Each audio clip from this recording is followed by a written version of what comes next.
Well, welcome to a very wet and rainy Edinburgh, just in time for the Royal Garden Party this afternoon, one of the many engagements taking place during Holyrood week, the annual tradition where the monarch of the United Kingdom spends a week in residence at the Palace of Holyrood House in Edinburgh. And this year is extra special, we'll come on to that later.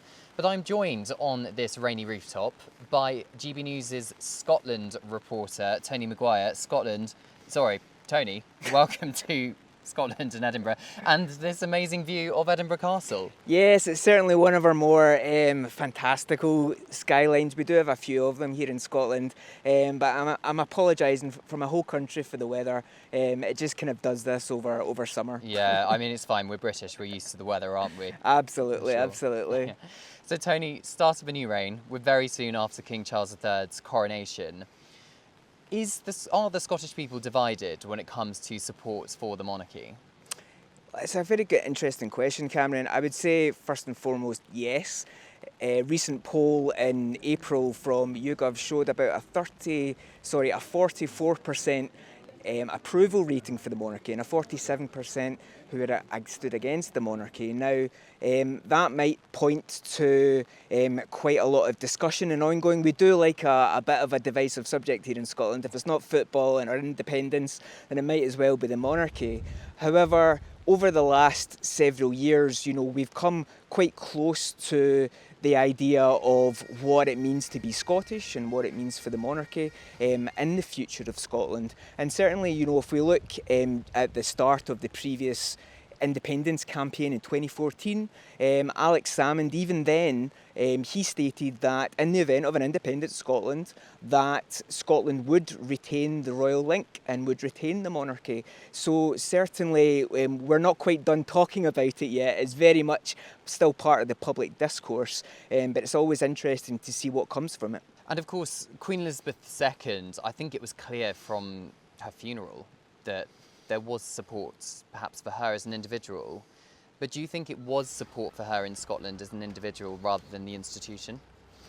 I think it's probably quite hard to pick that apart, Cameron.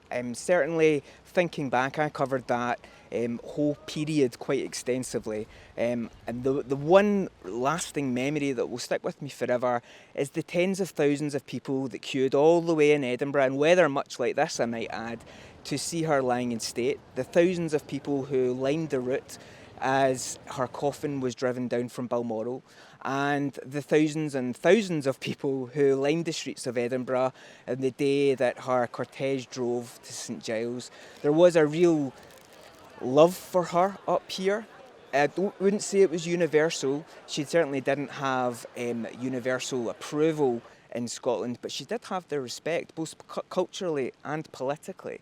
And I would say that going forward, we hope to see maybe King Charles step up to the same levels of respect that his late mother had. You mentioned crowns in Edinburgh for his late mother. Tomorrow, of course, the King will be presented with the Honours of Scotland. Yeah. What are your predictions for the crowd's reaction to that? I think realistically the weather is going to have something to do with it, so maybe when we see the numbers tomorrow we shouldn't read too much into it. I think there will still be quite a sizable turnout. There is still a great desire in Scotland to be there when history happens, when there's a real moment in time, and tomorrow is one of those moments, and I think that we will actually see quite a sizable turnout. We know of two protests, one from Republic and one from our Republic, happening at opposite ends of the mile tomorrow. As long as we move past this narrative that they're rabble-rousers and troublemakers, 47 of Scotland feel like their views are validated in not wanting the monarchy or seeing the point in the monarchy.